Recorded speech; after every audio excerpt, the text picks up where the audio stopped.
And so John Ross, who was their principal chief and their leader at this time, was saying, we're going to fight this.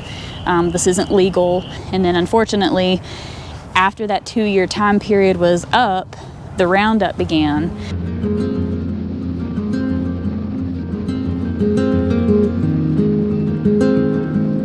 This is a story about Native people who lived in the Southeast United States for thousands of years.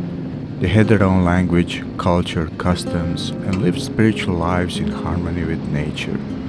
In 1825, they established a capital city for Cherokee Nation, New Echota, and this community had about 70 full-time residents. The goal of their leadership was to organize and copy the structure of the U.S. government in order to assimilate and to protect their land. This is a story of their struggle, loss, but also of survival, forgiveness, and hope for the future.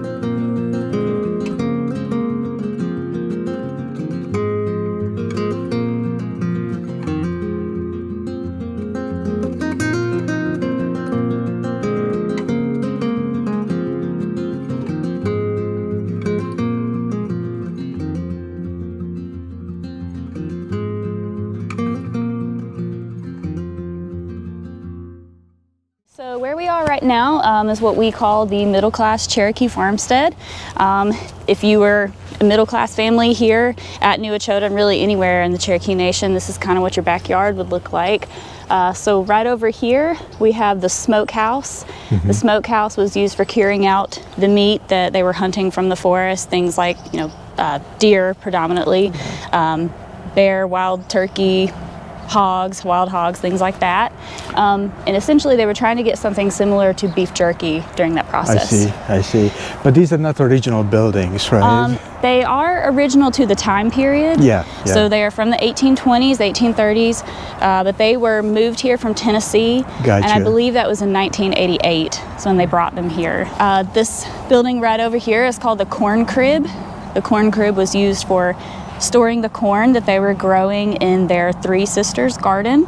A lot of Native American tribes had something very similar. They may have not called it the Three Sisters, but essentially it was corn, beans, and squash. Gotcha. Is what that garden would consist of. And they were three staple vegetables that could easily grow together. Mm-hmm. They were also easy to keep and preserve. Mm-hmm. Now, one thing about the corn crib, they would actually catch non-venomous snakes to keep in the corn crib to keep rodents out that like to eat corn. So, and again, that's non-venomous, so no copperheads and rattlesnakes or anything like that. Gotcha. Mm-hmm. So how many people lived in this village? So on average, I think there was about 75 to 100 year-round residents. But during council sessions and when Supreme Court was also meeting, there would be a lot more people here during that time. But yeah, for the most part, it was around, I think it was around 75, but no more than 100 year-round residents. Okay. Mm-hmm. Okay. But what you're looking at, so this would have been a middle-class family home, of course. There was not a large middle class in the Cherokee Nation at that time period. A lot of folks were still considered lower class subsistence farmers. So later on the tour, there's a better example of what most Cherokee people were living in. It was much smaller than this, not furnished as much. Some of the things that you'll see are more traditional Cherokee items, like the baskets here. This one right here is river cane. River cane was a natural resource that Cherokee women were using to weave their baskets. Of course, they would use, whatever they had to use. If they had to use white oak splints, like this one right here, they would use white oak splints. Some of them also used honeysuckle vines for their baskets, but river cane was definitely the preferred resource for making baskets.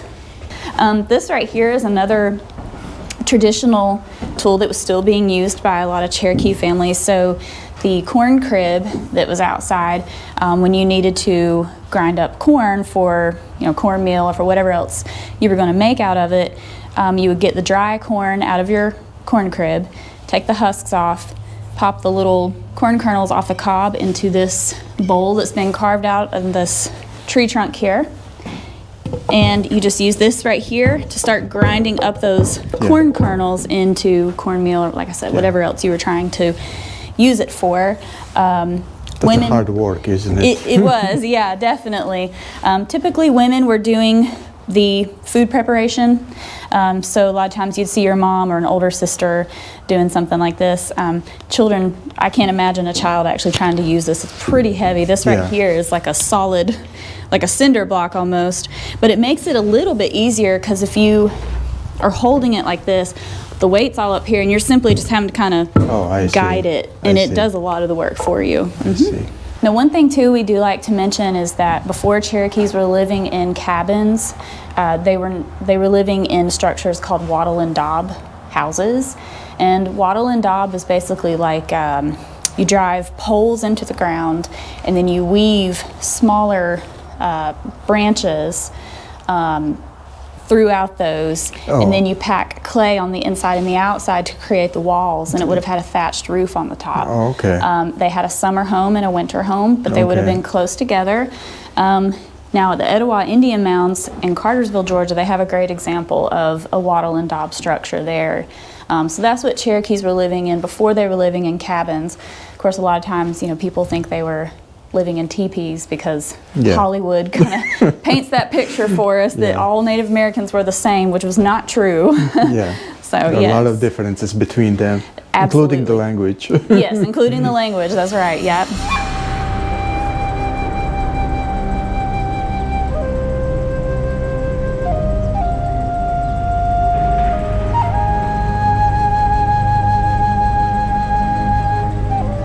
So this is the Supreme Court House.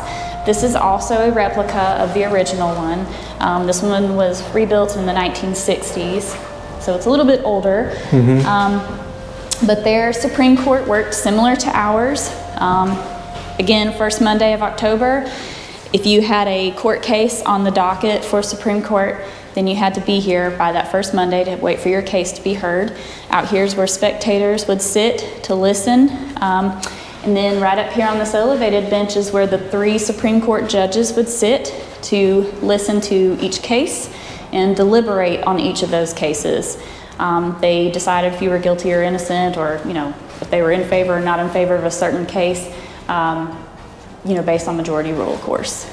Now, the rest of the year, when this building was not being used as the courthouse, it was also being used as a school. So if you were a child, if you were a child growing up here at New Echota and your parents wanted you to come to school, this would be the schoolhouse. So the teacher who taught here, now she was not Cherokee, she was hired under the missionary Samuel Wooster to come here and teach. Her name was Sophia Sawyer, and she taught all the children here. So every age range, all the subjects, math, science, reading, spelling, all that stuff.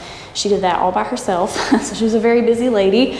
So this was a print shop? Yes, this was the print shop. I love how these cabins are structured. No nails, everything is fitted together. Exactly, yeah. That right workmanship. There, is built to last, that's for sure. So this right here is called a half dovetail right here. Sometimes you'll see where they both kind of slant, that's called a full dovetail, but this is just a half dovetail.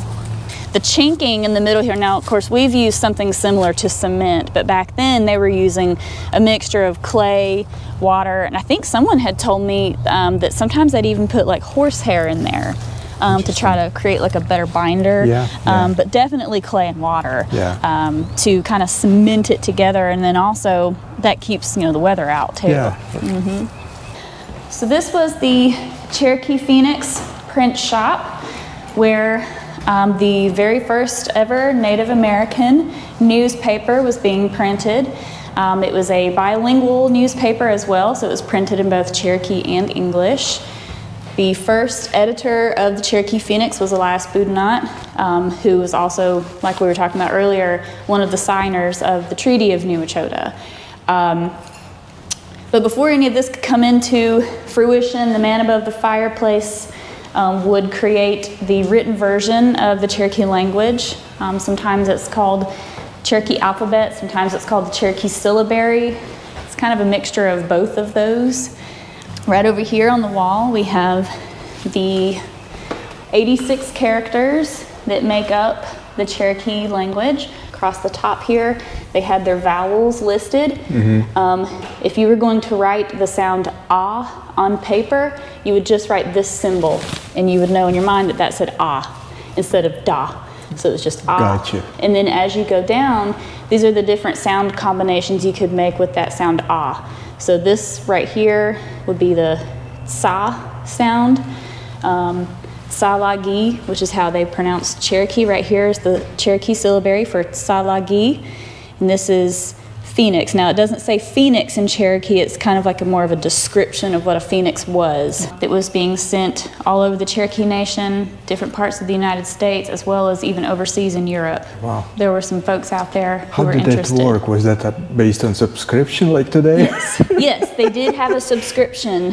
So right over here it tells you at $2.50 of paid in advance, $3 in 6 months, and $3.50 if paid at the end of the year. So they did have a subscription. Okay. You can subscribe to it, yep.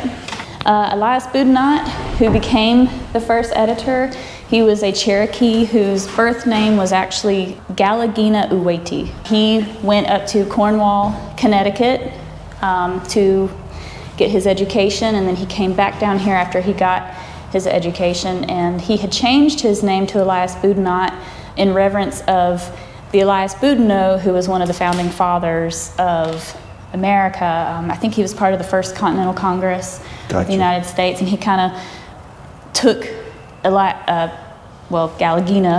under his wing, and so he changed his name in honor of Elias. But if they had to make the ink themselves, they could, and they were using a mixture of ashes from the fireplace, linseed oil, and the soot that burns from these oil lamps. It's called lamp black, and they could take that out and mix that together and make a thicker kind of paste with it, and that would be your ink for the printing press. Okay.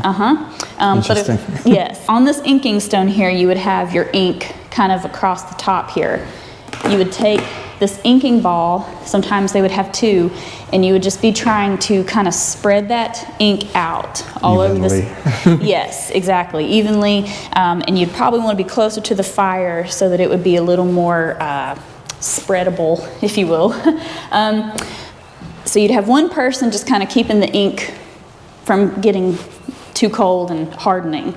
Another person would be over here at the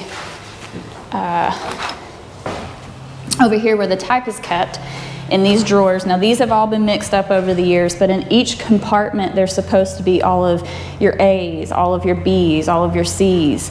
They had one that was English, and then they had a Cherokee typeset as well. And so the typesetter would have the written version of the newspaper, you know, what was going to be in it.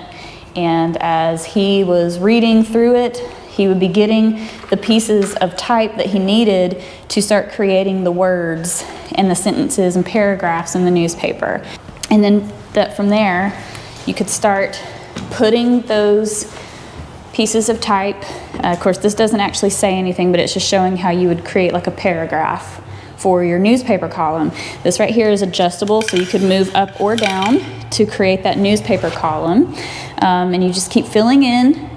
And then once you've got however much you need in that particular column created, you would slide it out after tying it off with strings, keep everything together, into this frame. It's also called a chase. This one's kind of small, but we got different sizes over there for a full-page newspaper. Yep. So you would just keep, that typesetter would keep going back and forth until they have the whole page created. We'll pretend like we've got several columns for the newspaper in here. These right here are called coins. These different widths and lengths of wood, these are called furniture, and all the pieces are stored in that little, I guess you could call it cabinet maybe behind you. Yep. These are all different sizes, so you get the ones that you need, and you're going to be packing it in around all that type so that nothing falls over. Then you take this right here, and say there's like a column of type right here.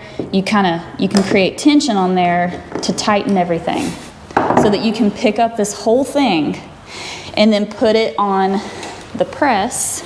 Of course, this is just a template. It is not individual pieces of type, but you can see how here's the frame, here's the furniture, and the coins are locked in to keep everything in place. Brilliant. Yes, so that if this was all individual pieces of type, all you'd have to do is lift up this frame to take it out. So like I said, they would do 1 and 4 first. Before they would start printing, you would take this leveling block, just kind of make sure everything is all the same height. Yeah. Lay it on there and roll this under. Now, of course, you could only do 1 at a time. Pull this arm back, and it's going to stamp an image of that. So if you needed, say, 300 copies of this newspaper, you would do what I just did 300 times, and then you're going to take that printed image and you're going to lay it across this right here called lamb's foot. You're going to lay it across there, and you're going to put it up on the rafters to dry. Okay. Starting at one side, working your way all the way till you get to, you know, when you put all your copies up. When they're dry, you take them back down, and then you're going to start all over again to do the back side, to do pages 2 and 3 on the inside.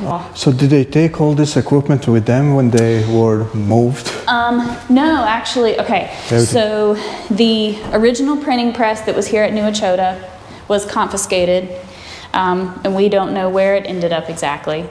There is no written record as to where they took the Cherokee press. This one is a few years younger than the original one, but it works exactly the same mechanically because, you know, from the time, was it Gutenberg that created the printing press? I mean, from the time it was created to the time it was no longer used, it was, the technology really didn't change that much. Yeah. So this one was purchased in later years by the state of Georgia to have it here in the print shop. But the original type that was also being used was dumped down that well that you can see through the window right there. And I believe it was 1,600 pieces of the original type were later discovered with those archaeological digs, and we have some of it in our visitor center. The rest of it, I think, is kept in preservation lab. It's a beautiful cabin. Yes. So this one is called Van's Tavern. It was owned by James Van, who was a very wealthy Cherokee. Now this tavern, even though he owned it, he did not work here. He hired someone else to do that. Of course. Yeah. And it was moved here from its original place. So it is an original Cherokee-owned business. Nice. It was, we believe it started being used, it says circa 1800, but we've seen 1805, we've seen 1803, so somewhere in that area is when it was established. The taverns were multi-functional businesses, I guess you could say. So you could come here for a meal if you just wanted to sit down and have a meal while you were traveling. You could also spend the night here at these taverns. Typically the folks that were spending the night here though were single males who were traveling without their families. You know, you wouldn't bring your family to stay in the local tavern because it could get kind of rowdy, understandably so. The innkeeper would live on that side over there, and if you wanted to spend the night here, you would go talk to the innkeeper asking whether or not there was a bed available upstairs or even a space in a bed available. On this side above us, there was open rooms up there with multiple beds where it's kind of like a hostel. It's kind of hostel style. Yes. It costed 25 cents to stay here overnight. That 25 cents included your room and board, a meal for the night, and if you wanted clean sheets on your bed, you had to pay 10 extra cents because that meant the innkeeper or his wife had to go upstairs, take sheets off one of the beds, wash them by hand, hang them up to dry, and put them back on the bed. So quite a bit of work. But it was also like a general store. So if you just lived in the area and you needed some coffee, you could just come here to buy coffee. You could buy anything from shoes, glasses, material, toys, kettles, all sorts of things. Kind of like a, you know, Walmart. Gosh, this looks like in the movies. Yes, it really does. Yeah, this one's my favorite building. I love the character that it has. Yes. It's called a jug window.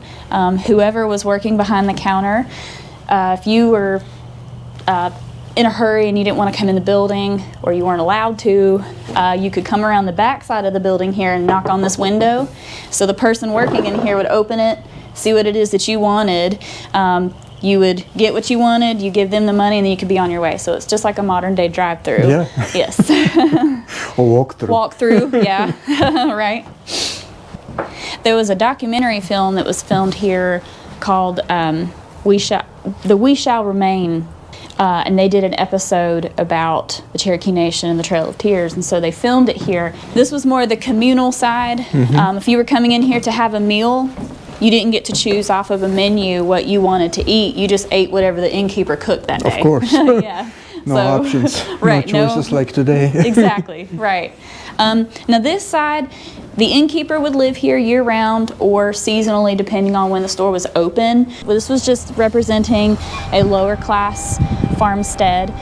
Like I was mentioning earlier, the majority of the population at that time were considered lower-class subsistence farmers. Again, average size family was about 6 people, so you would have yourself and possibly, 5, give or take a few other people living in this tiny cabin with you. But for us, it's maybe hard to imagine, but they spent so much time outside. Yeah, and they weren't inside much. Yeah. So you were outside all day long, working in your garden or tending to your livestock. Kids played outside all day long. So. Yes. So this is what we think it looked like, was this right here. And then right here, this pit lined with stones, it looks like a pond today, but it was actually a kitchen and then an underground cellar as well that he had built outside of his house. And then of course between the two were the well here. Okay. This is the well that had the original pieces of type dumped down it. Yeah.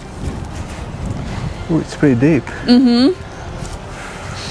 We do have this marked though because of its importance to the story.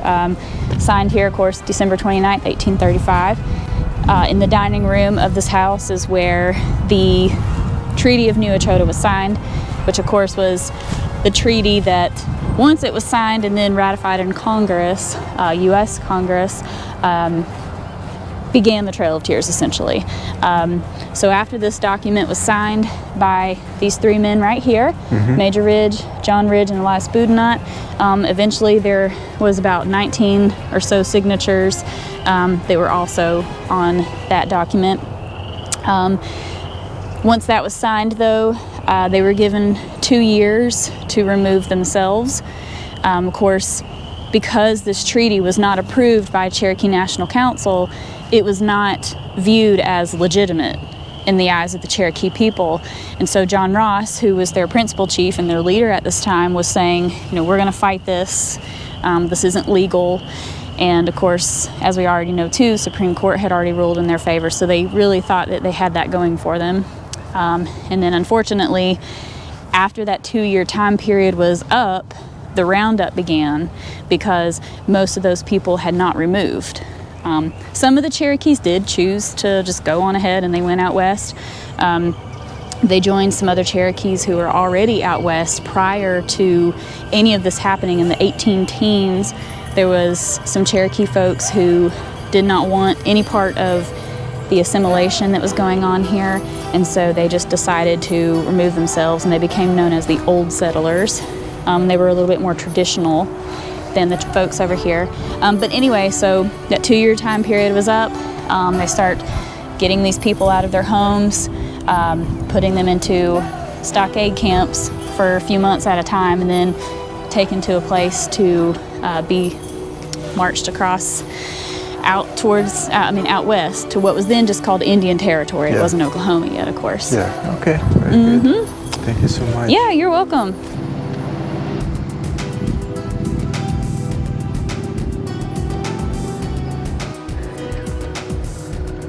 When gold was discovered on the land in 1828, Cherokee leaders knew that they'll have to give up the land to save their people.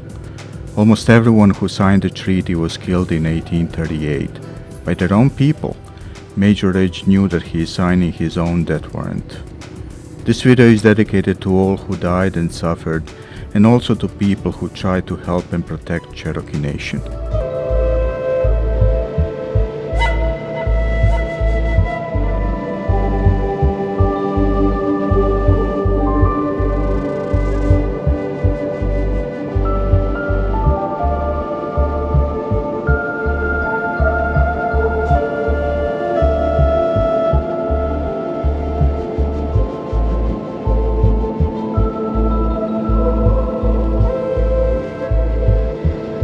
Chelsea for most amazing tour ever. Also Georgia State Parks for preserving this most significant historical Cherokee site.